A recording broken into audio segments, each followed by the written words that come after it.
Hi, my name's Casey, and today I decided to talk about Rodney King and the rioting that occurred because of it. But first, I wanted to share the video of the actual police brutality that occurred during Rodney King's arrest.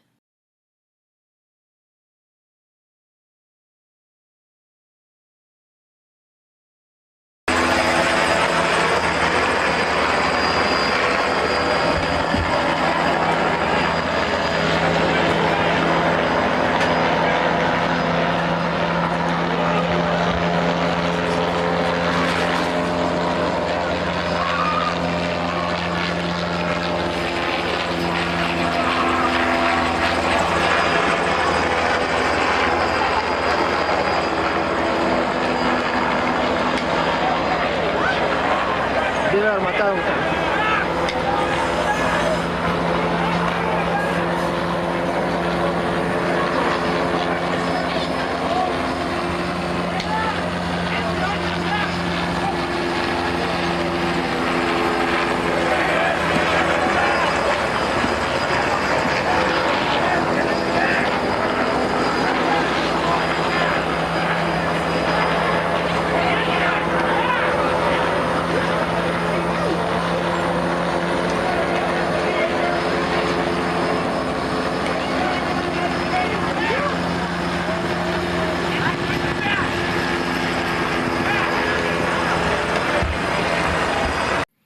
Born in Sacramento, California on April 2nd, 1965, Rodney King was an African American man that would soon become the symbol of racial tension in America.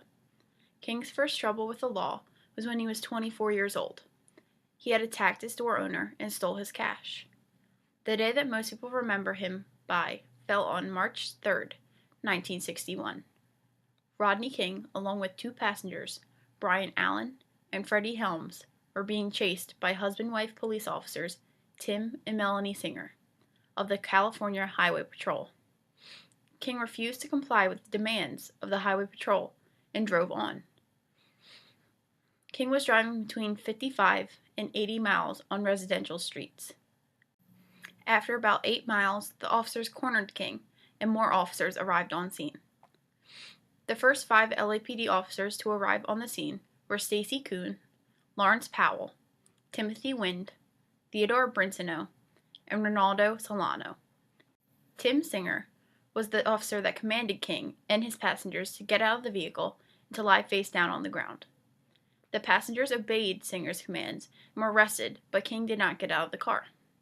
When he finally got out of the car, he acted strangely by giggling and waving at the helicopter above. This led to the Los Angeles Police Department getting involved, both by car and by helicopter. After about 8 miles, the officers cornered King. He then grabbed something at his backside. Officer Melanie Singer took this as an act of taking a weapon, which led her to draw her weapon and ordered him to lie face down on the ground. LAPD officer Stacy Kuhn ordered Singer to stop and let his officers take charge of the situation. 4 LAPD officers then tried to swarm King to arrest him. This means that multiple officers grabbed him at the same point. King resisted. Therefore, the officers stepped back. At this point, the officers turned to a taser. They used this method twice, but King rushed towards Powell, either to attack or to escape. This is the moment where George Holliday, an observer, began videotaping the arrest. When King bumped into Powell, Powell drew his baton and smacked King with it. King fell to the ground with the first hit, but Powell continued to attack him. Officer Brinceno came forward in an attempt to stop him. King then moved to his knees, and this is when both Powell and Wind hit him with their batons several times. Kuhn encouraged his officers to hit him with power strokes. Officer hit him at least 33 times and kicked him an additional 6. He was finally hand and cord cuffed. Officers then dragged him on the road to the side, waiting for medical services to arrive. 2 days after the incident, the videographer, Holliday, contacted the police about the tape he had. He also went to KTLA television for the broadcasting of the entire tape on national television. March 7, 1991, Rodney King was released without being charged. The Los Angeles District Attorney charged LAPD officer Kuhn, Powell, and Brinsenow and Wind with criminal charges.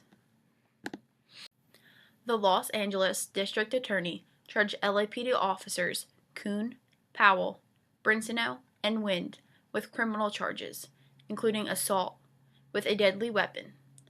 The trial was moved to Simi Valley in order to give the officers a fair trial. The jury consisted of 10 white people, 1 Hispanic, and 1 Asian person. Many people objected to the fact that there were no African American jurors. Officers Powell and Kuhn were convicted in a federal court on the grounds of violating King's civil rights. They both served 30 months in prison. King later sued the city of Los Angeles and won $3.8 million. The Los Angeles riots broke out in 1992, right after King's arrest.